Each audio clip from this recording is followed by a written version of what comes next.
I'm just going to say it because I'm pretty sure everyone in this room is saying it in their heads. This is a pretty incredible moment. Brad Pitt and Shah Rukh Khan, two of the biggest global superstars. Gentlemen, this is a very special moment. All right. Yeah. Good on you. Brad, this is not your first time to India, is it? No, we actually shot A Mighty Heart here. So we were here for a few months and got to explore a lot of the country, and it was a fantastic experience. Good to be back here now. There are locals in Pune who got used to seeing you on the bike and you waving out to them. Yeah, it was good. I got to scoot around on an old Royal Enfield and put a helmet on and just get out amongst the masses. It was really nice. It's interesting, both of you actually started your movie careers around the same time. Brad, Thelma and Louise, your big breakout hit, released in 1991, and that led to this exciting long career. Shah Rukh, Deewana, which was your first film, big runaway success, released in 1992. What's the secret to staying relevant, successful, and influential for 25 years? Whew, you want to take that one? No, you. Because I have no idea. At you. I would say luck. I say a little bit of luck, but I also trying to reinvent. Constantly trying to look for something new, something different, and fortunately, I guess we were able to survive our mistakes along the way, and I think just staying relative. Yeah, mainly that. I think to be able to survive your mistakes, and mistakes were normally things which are very close to your heart. And if they went wrong somewhere down the line, the only thing that keeps you going is the fact that you're still surviving. And you try and do it as often as you can, as much as possible. And I think he more than me would tell you that to be such a successful star around the world, there are a lot more expectations from you, and you need to keep it very simple. Then you don't need to be trying to work for those expectations or keep on doing the stuff that people expect of you.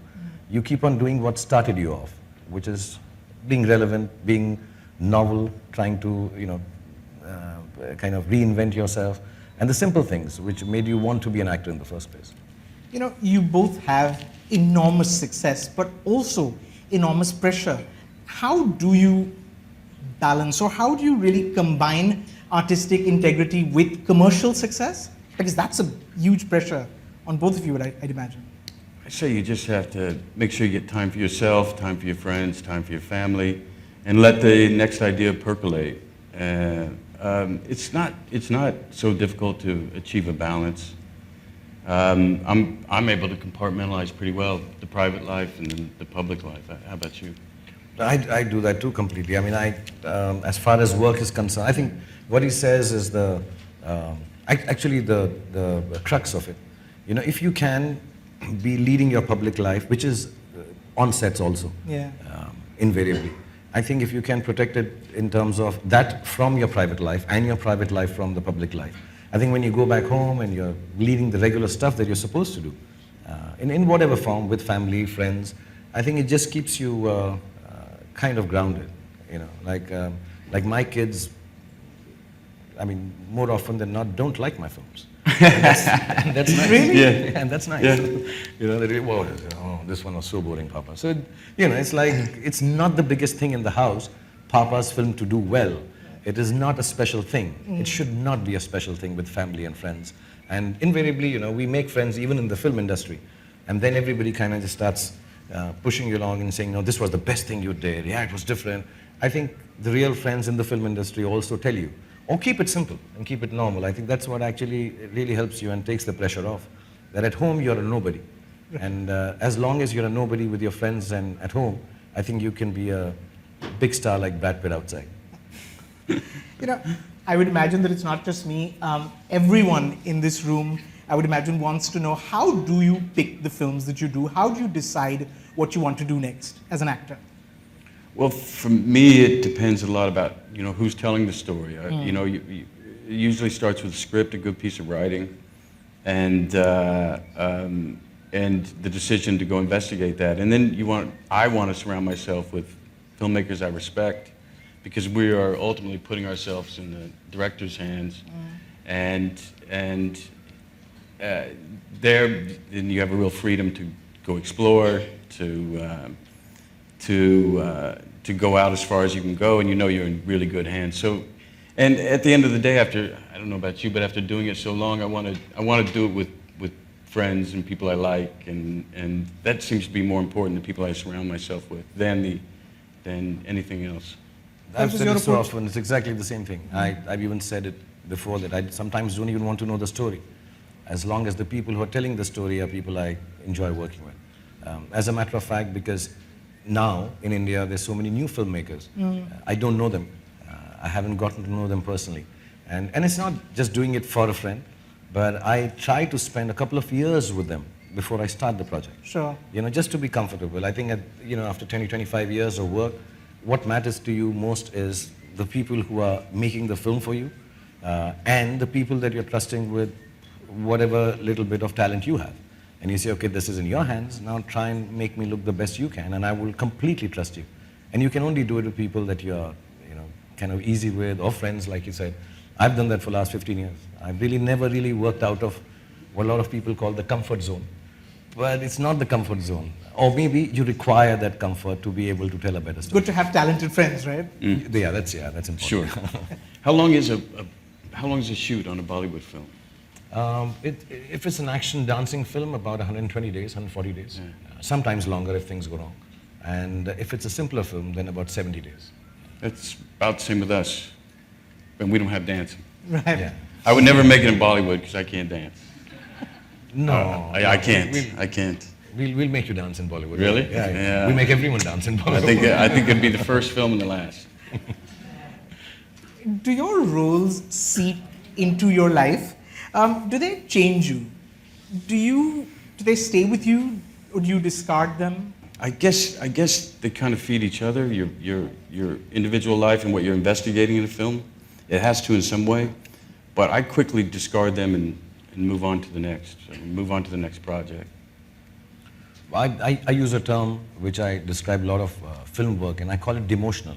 I'm extremely emotional when I'm doing it, and then I'm completely detached once it's over. I need to just move on to. I can't stick on to something. And I've been asked many times, playing this character role, has it changed your life? No, it hasn't. Because like he said, it feeds off your experiences, and then you try to put them into a character or a role, and then you just move on. It's your experiences finally. Of course, the quirks that you put in, or any mannerism that needs to be put in, or research into a biopic kind of space, all that, yes. Those I think are, just technicalities as an actor that you learn and work and prep for. But beyond that, no. I do one, and I take a 2-hour-long bath on the Friday the movie releases. Try it, it works. 2 hours, and then by Monday I'm through with it. I don't want to be a part of it anymore. Yeah. Was there one character that was just hard to wrap your head around, one character more than others, that was difficult to get into? I'd ask him about Benjamin Button. Sure. I'd ask him about a film, I forget the full title, 12 Monkeys. Yeah. Yeah, I found you amazing in that one. Thank you. It was fantastic. I don't know how many of you have seen that film. Yeah. He was mind-blowing in that film. I mean, that's where I became a big fan of Brad as an actor. Burn After Reading. Of course. And there's lots of them, hundreds of them. But I would ask you, just continue with that one. Did Benjamin Button or any of these films? Those were all. They took especially 12 Monkeys took Yeah, a 12 lot Monkeys of was awesome. insanity, locking myself in a room for a couple of weeks and just seeing how crazy we could get. But no, it's just part of the. I would call them all challenging, but it's what we do. I wouldn't say any were difficult. Some, landed better than others, but it just seems part of the process, part of the craft. I'm going to speak for most of the fans, and I'm going to ask you about Fight Club, Tyler Durden. No, that was just fun. That was just fun. Yeah. Anytime something's irreverent and it's a great piece of writing and a dear friend of mine, David Fincher, directing, and Edward Norton. No, we mainly just laughed. Much like this one, actually. Shahrukh, for you, particular character that was hard to wrap your head around? Because we have singing and dancing in our films, more often. I can't sing either. You can't. I also don't. I'm Mini Vanelli. They sing it from the back. I just. because they have singing and dancing, it does become as you know, the commercial films, the singing and dancing does come in a set piece, and it's just part of no storytelling. You just have to do it because you have to do it. Maybe in some films, in the background. So you really can't. A lot of people say this, and maybe I'm going to be speaking against them when I say this, but you can't really get into a character if you have to sing and dance every 20 minutes in a film. You know, it's not a musical. It's not been laid out like that. You're not playing, I don't know how you pronounce his name, Bob Fosse. You're not, you know, it's not all that jazz. Somewhere down the line, it's just a song and dance. Right. I don't know, I'm sorry to say, how to dance in character. You know, how would a X person dance in this? We always do our regular dancing. So it becomes difficult mainly when I'm playing a more realistic role. Like, say, my name is Khan. But then again, those are the technicalities. It's not something that you can't do. It's challenging, maybe. You spend some time, prep it as well as you can, and hope it lands well, like you said. But no, I can never say it as an actor that, oh, this was so difficult, it took the life out of me. No, I don't think there's been a role like that. All of them are nice. I find the ones which are regular roles, those more difficult to play. Right. You know, especially in the Indian commercial scenario, that you're just a regular guy and playing it. You know, if they have crutches and stuff, then it's easier to play, I think. How long do you have to rehearse for a dance number, a set piece? You know, I started off, there was a movie many years ago when I started, in 94, 95, I released a film called Bazigar. And that was the first time they had a dancing number for me, like a set piece with a lot of dancers. And I went for rehearsals. I went for 4 days of rehearsals, and day and night. I used to go 2 in the afternoon, finish at 4 a.m. in the morning. And I thought I'll kill it. And because the song that I'd done before, I was miserable at on the sets. I was pathetic. And then I came back after 4 days and nights and did the shot, and I was exactly at the same level of misery, and I did it as badly. And so about 20 years, 15 years back, I decided never to rehearse. Really? Because I can't get better.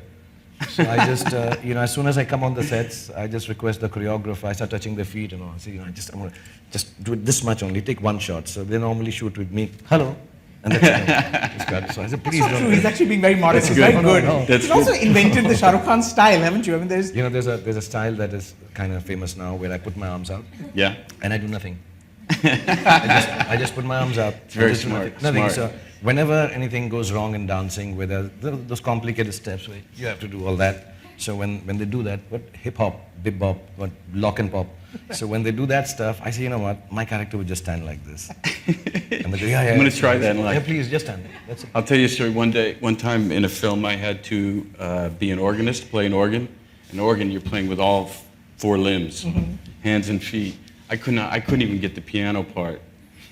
Fortunately, they shoot the hands and they cut down and shoot someone else's feet. But I couldn't even get the piano part. I couldn't get both hands. So what we did was, I had the bass line with the left hand. And what we did was, we got another guy who could play an organ, whose hand looked close enough, and we cut a hole in the back of my jacket, and he slid his hand through, and I just did this. and he made the thing work. It looks great. Go on, tell us which movie so we can go back and look. Tree of Life. Tree of Life. Yeah. Thank you very much. Thank Great. you. Thanks a lot, guys. Thank you, guys. Thank you.